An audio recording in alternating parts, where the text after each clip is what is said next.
Nick, is Lane back with the team, and will he be practicing today? He's not here today. He's still dealing with a personal matter. Really, to go any more further into that, I'm still going to respect his personal, respect his privacy. So, but he is not here today. Do you expect him to play this week?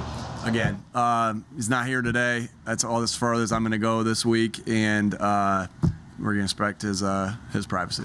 How about Jordan Mailata? Is he going to return to practice? He will be limited today. He'll be limited today, and so we're excited to get him back out there and get moving around. So look forward to seeing him and walk through here in a little bit, and then what he can do with his limited reps there today in practice. We've seen a lot of plays designed to get the ball to Jaylen Reagor. Can you call those against any defense? Can you have them in the game plan every week? Yes and no. I mean, there's some plays like it depends on which plays you're talking about. I get what you're saying, and so sometimes it's depending on the defensive line techniques, and sometimes it's dependent on the secondary techniques, and so you can. There's different kind of variations of that. You can't have them all in each week, again, because there's just a lot of different reps. But, yeah, we just want to sprinkle creative ways to get him the football because we know he's a creative playmaker. Nick, in game planning and then in game situations, do you ever worry about overcorrection? For instance, if you see a disparity of shots on the field or a disparity of run plays, do you ever worry about, in your brain saying, hey, I need to run the ball more or pass the ball deeper? Again, everything I do is just what I think's best to do to win that football game, and so that's going to look different each and every week. Some weeks it's going to look like there's a lot of RPOs. Some weeks there's going to be gadgets. Some weeks it's going to be shots down the field. Some weeks it's going to be dink and dunk. We know there's many different ways to win the game, and we do have a scheme, and we do fit our, and we do have players that fit our scheme, and vice versa. We try to fit our scheme for our players, and that just changes. That's why I just don't get too caught up in all that, knowing that our plan and the way we kind of attack, and even if it's a certain play, like maybe we're running this certain play, but we get to it a little different way with a motion or with a shift or with a different personnel grouping. So, I don't get too wrapped up into that. Again, it's just whatever we need to do that week to win the game, because it's to go, just say you're going to go out and just run a certain play every single week, or certain just plays every single week. I just don't think you're putting your players in position to truly succeed if you're doing that.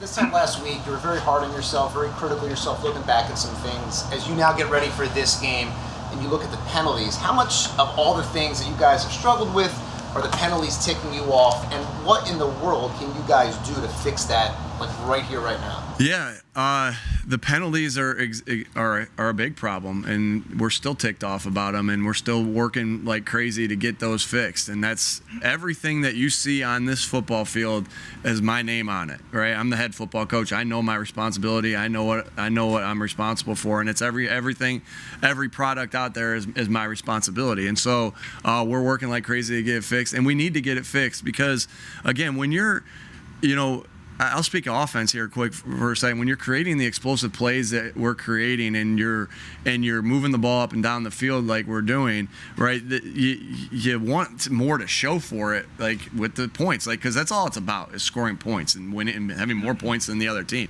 And so those things, those negative plays that put you behind the chart, those are what stall drives out. Those are what create field goals, or those are what create a punt or whatever it is. And so and the pre-snap penalty is no different.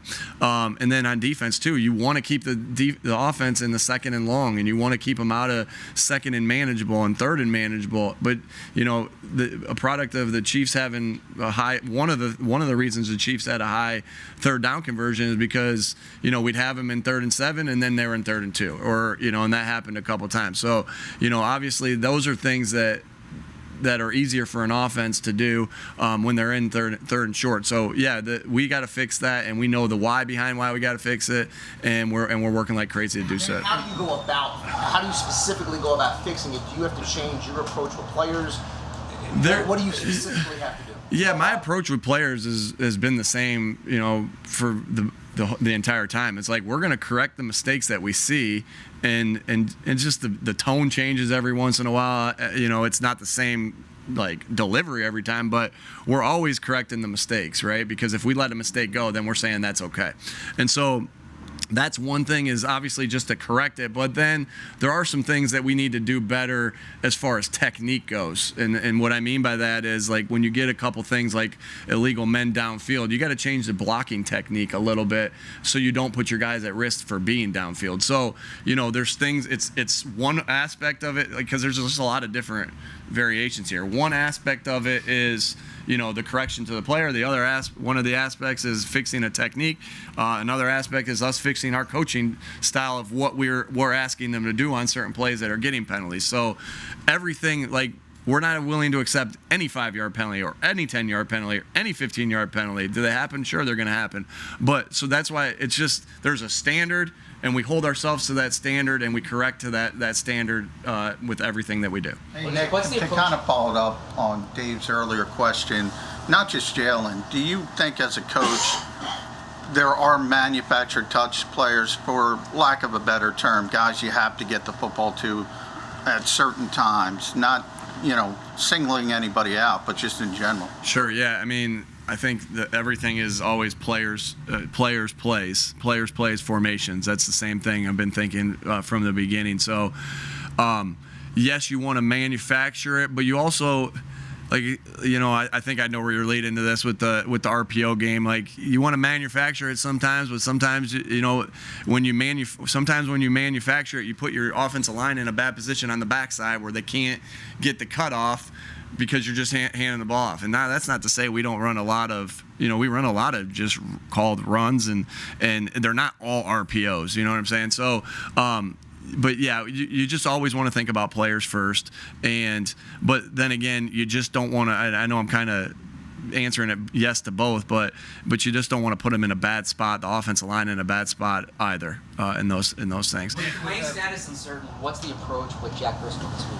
Do you play him a tackle, do you play him a guard? Yeah, I think that again is a competitive advantage for us. Not to say where we're going to play guys, especially, you know, with Jordan back in the mix, and, you know, there's more elements into it this week with some guys back, and particularly Jordan, obviously. So competitive advantage for us that we'll keep close to the vest for right now. With Kenny Gainwell, from the pre-draft process, what kind of stood out to you? Was there a moment watching tape where you recognized that he would be kind of a fit for you guys? And what is it about him that's a fit for this offense? You know, we were looking for that type of back that we've had a lot of success with in this offensive style, you know, dating back to Danny Woodhead with the San Diego Chargers, and then Naheem Hines with the Indianapolis Colts. And we saw Kenny's tape, and we kind of looked at it, and we were like, man, that's the guy. That's the guy that kind of fits that role of plays we've kind of schemed for guys like that who've had good success. And then you got to watch the tape, and while you're watching the tape, you see those pass plays they made, and then you see how strong he was with the ball in his hands. Like, he's a strong dude, and he can break tackles. He's just got good lower body strength, good balance, and you saw that not only did he have that ability to make the play in the pass game, but also in the run game. How has Miles reacted to? I mean, their touches are about even over the last couple of weeks. How has Miles reacted to that situation? I've seen Miles just be the same guy every single day, put into work every single day to get better. Does he want the football? Of course he does, and that's any good player. That's any player in general, and that's the same way it's going to be in the receiver room or the tight end room or the running back room. Like, they all want the ball, and that's a good problem. That's a good problem to have, that you got guys that want the football, and that's our job to get it to them. But there is only one football, and when you kind of are going up and down the field like we did the last week, the guys that got the football last week, it was just a product of what was happening. And so I think the guys see that, and but obviously they still want the ball, and we got to do what's best that week to get the players the ball that the defense is going to allow us, and force the issue sometimes as well. What's your philosophy with the staff in terms of like hours worked? Is there a time at night when you want to? I don't let them leave. No, I'm just kidding. I actually came in the other day, this morning, and I said to Shannon, I said, "Did you make it home last night?" And he said, "Yeah, I got home." I'm like, "Shoot." it's not a set hours. You got to do what you need to do to get done. I don't make them watch their desk or wait till I leave or whatever, right? And so we got to get our job done. I know we start really early. We start anywhere from between guys come in at 5, 6. No one's in later than 6, and then it just depends on the day of when we work till. Tuesdays, Mondays, Tuesdays, Wednesdays. Those are going to be a little later nights. Thursdays a little bit shorter. Fridays a little bit shorter than that. So I don't want to say a set time, but we're in here, we're grinding, and the candle's burning pretty long. Nick, what do you like about Greg Ward in that red zone package? He just got a good feel, good savvy. That's where I like Greg is just his feel for things and finding zones, finding holes, and then he's got quickness to be able to separate when it is man to man, and he's sure-handed. Has there been anything about Jalen Hurts that's kind of surprised you with the way he's played the first 4 games? No, I mean when you're with him at practice every single day, you're evaluating practice like you would a game. So you're seeing nothing's going to catch us off guard in a game that we aren't anticipating in practice. That was my message to the guys today. Like, hey, it's all about putting yourself in position to be able to win the game on Sunday. And how do you do that? It's by practicing hard, practicing right. I mean, the plays we're going to run this week on Sunday are the ones we're repping out at practice. The plays that look good in practice, we're going to call in the game, right? Plays that don't look good in practice, we're not going to call in the game. So, because we have that approach to practice, I don't think we see things. Nothing's really a surprise when we go out there. What I love about how Jalen's playing is he's really playing. I think he's playing the position of quarterback well, right? He's making the right decisions with the football. He's making accurate throws when he needs to create. He's creating, and he's getting to where we want him to play. I think he's playing really good football. He's turned himself into a good quarterback, and so we're looking to just in that. But part of that is consistency, and we just got to do that each and every week. So look forward to the challenge that we have this week with Jalen and with the Panthers. Hey, last one, guys. Game management question from talking to JG yesterday. You mentioned he got caught in that Tyreek Hill, Merrick Wilson on him. Now, if he's in a position where he says, okay, we're not in the right defense, I got to call timeout, how does that kind of work? Particularly in those situations, I'm over on that side of the headset with Jonathan to talk through that. And I don't know if you can see me on those areas. I wouldn't expect you to know where I was, but I usually, when they're down in the red zone like that, I usually stand down there. I get to stand away from everybody for that one, and I get to stand down there by the referees. And if we had an issue, I would call a timeout in that scenario. We were in a zone scheme in that one. I know Jonathan talked to you guys about that one, but that wasn't discussed on that one. But that's where we are, and that's how we kind of handle that. All right. Thanks.